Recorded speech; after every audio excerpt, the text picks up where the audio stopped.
在山东嘉祥东汉的武梁祠石刻上，用简练的线条刻画出了传说中的三皇五帝以及曾母投注、董永卖身弑父这些宣扬孝道的典故，还有荆轲刺秦王、蔺相如完璧归赵等宣扬忠君的历史故事。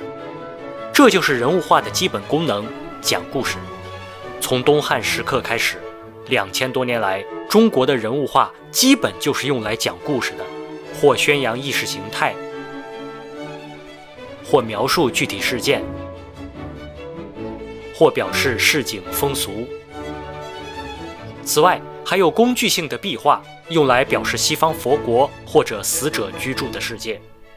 但是绝大多数中国人物画中的人物似乎都只有身份价值，而无生命价值，其形象只能表达出某一类人物的共性特征，而缺乏具体人物的个性特征。他们或作为道德寓言的标准化符号，或作为帝王将相功业的点缀，或作为山水间的哲学概念和理想投射，而非有血有肉的真人。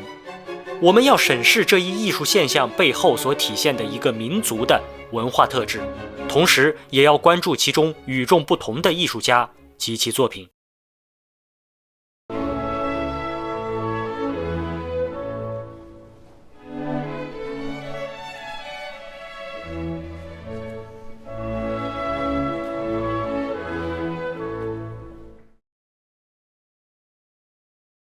你好，欢迎回到艺术史中的城市。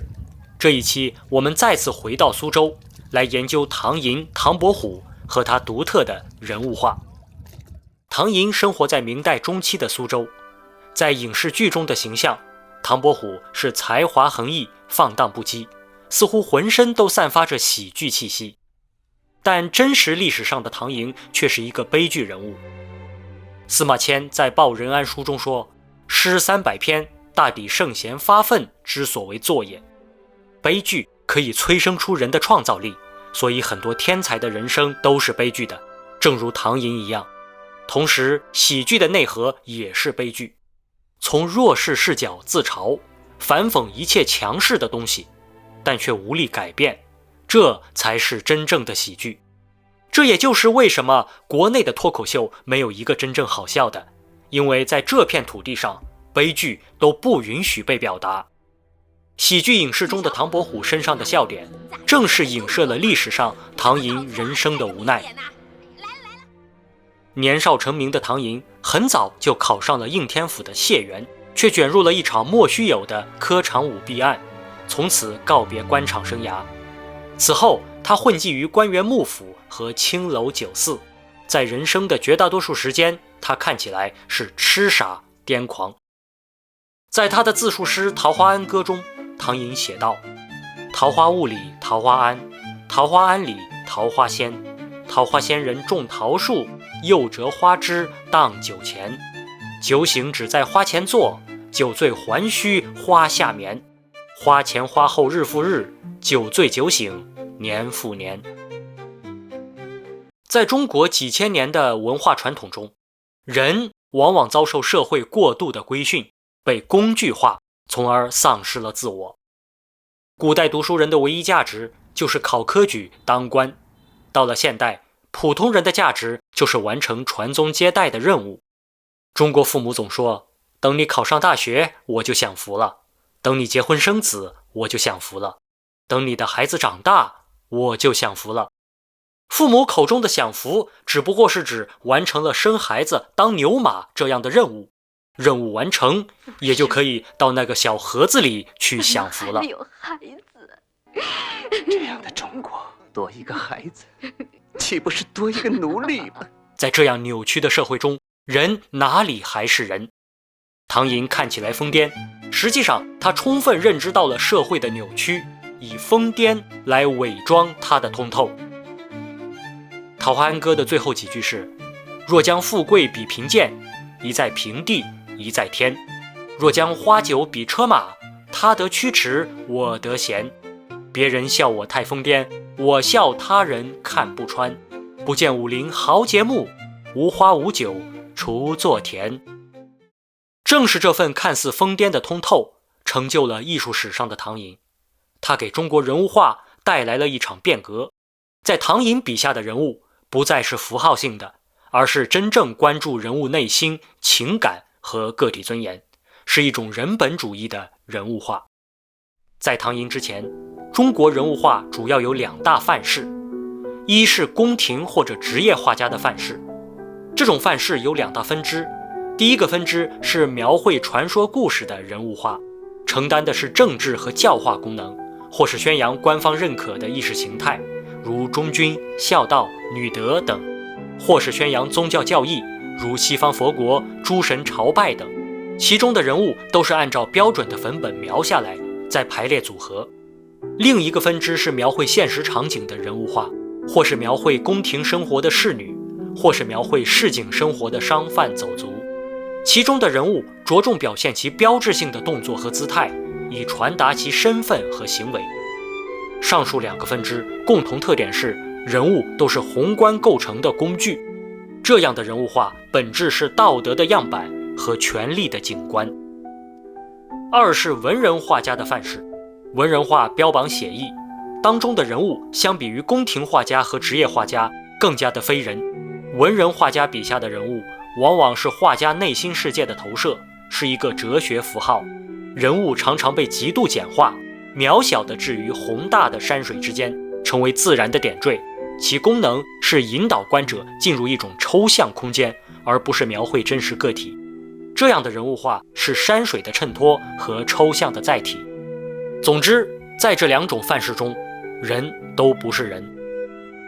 唐寅师从于周晨和沈周，这2位老师，前者是宫廷画家，后者是文人画家。唐寅善于从老师身上捕捉最有价值的东西，为我所用。在周晨身上，唐寅学到了院体绘画精工细作的绘画技巧，让他具备线条精确、色彩精准的写实技法。在唐寅的画中，经常可以看到建筑的线条笔直精确，仿佛是专业建筑师绘制的图纸。沈周是我们的节目曾经讲解过的，他的特点是在表达文人理想的山水画中体现出对现实世界的人文主义关怀。比如他会在山水当中画出水田，这在他之前的文人画家中是从未出现的，其思想贡献可以与西方的文艺复兴画家相媲美。唐寅正是继承了老师的思想，他不画假人、死人、符号人，而要画真人、活人，有感觉、有痛苦、有欲望的人。告别官场的唐寅经常出入于青楼酒肆，正如他诗中所说，酒醒只在花前坐，酒醉还须花下眠，花前花后日复日，酒醉酒醒年复年。当时没有照相机，青楼要招来生意，需要挂出姑娘的画像，而唐寅经常替青楼女子绘制画像，也许这些画就可以折抵他在青楼消费的价款了。当时的社会跟当今一样，喜欢附庸风雅，明明是青楼招嫖的宣传画，却不画直白露骨的性暗示，而都要把姑娘们伪装成著名历史典故中的人物。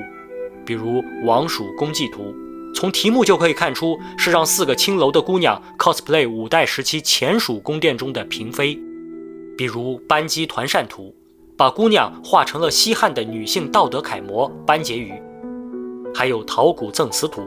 取材自北宋时期的一个典故，说北宋大臣陶谷出使南唐，态度十分傲慢，南唐就派遣一名宫妓秦若兰去陶谷下榻的地方假装卖唱。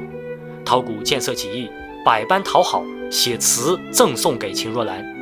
第2天，陶谷再来到南唐宫中，又摆出一副不可一世的样子。此时秦若兰怀抱琵琶出来唱歌，歌词既是陶谷所赠。那么前一天晚上，陶谷的丑态肯定被全天下人都知道了。这幅画也应当是唐寅为某位青楼名媛所画，画上卖唱的秦若兰就是这位名媛 cosplay 的。只不过唐寅不仅宣传了名媛的美貌、演技和唱功，还顺带讽刺了逛青楼的客人都是像陶谷一样，表面上道貌岸然，骨子里却肮脏下作。唐寅自己也是青楼的常客，他画这样的画，正表明了他从不自视清高。这幅画既是自嘲，也是讽刺社会，他绝不会居高临下的抬高自己。贬低他人。我们来对比唐寅画的青楼女子和其他画家所画的女性，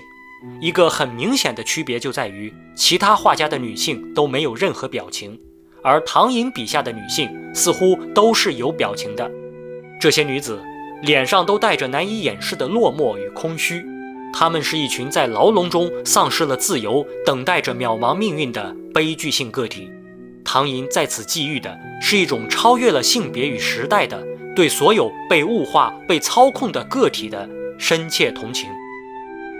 从《陶谷赠词图》中可以看出唐寅的讽刺功夫，而唐寅在《高士图》中则不只讽刺了画中的人物角色，同时也讽刺了当时的文人画。在这幅画中，唐寅把几位所谓的高士画成了十分丑陋的样貌。一方面，他讽刺的是文人的表里不一，但更重要的，他讽刺了当时文人画家对于人物的处理方式太过草率，每一个人物都是几笔简笔画，完全丧失了作为一个人的血肉感。同时，画人也不需要有任何的技巧，谁都能照着固定的套路画出一个人来。文人画朝着这个方向发展下去，就要走入死胡同了。果然，到了明末清初，主流的文人画变得越来越套路化，人物画也越来越沉寂，精准印证了唐寅的判断。唐寅是一个深刻洞察人性，并以戏谑对抗荒诞的人。也许很多人认为唐寅的这个特质是他悲剧人生导致的，但实际上亲人早亡、科场失忆，甚至犯罪入狱，在那个医疗条件不佳、上升通道狭窄的时代是非常普遍的事情，算不得什么特别重大的悲剧。与他相似命运之人千千万万，但唐寅只有这一个。能通透到近似疯癫、大智若愚，归根结底还是因为唐寅自身的绝顶聪明。他颠覆了人物画的传统功能，在他笔下，人物不再是僵硬的道德说教工具，也不是画家孤芳自赏的符号化身。无论是宫廷侍女、历史才女，还是山林高士，都被他还原为有情感、有痛苦、有欲望的复杂个体。他用院体绘画的精湛技巧，深入到人物的机理与内心，又用文人画的抒情笔墨，赋予他们与自己相通的灵魂。最终，唐寅通过描绘他人，完成了最深刻的自我表达。他笔下所有人物的失意、孤独与挣扎，都是他自身生命体验的回响。他将这种个人体验与普遍人性深度绑定，使其作品具有了超越时代的感染力。他让中国人物画第一次真正地看见了人，将画笔的焦点从外部的社会秩序与抽象的哲学概念，转向了丰富、复杂而又充满矛盾的个体内心世界。若干年后，人们会忘记悲剧的天才唐寅，却永远记住了风流才子唐伯虎。别人笑我太疯癫，我笑他人看不穿。不见武林豪杰墓，无花无酒锄作田。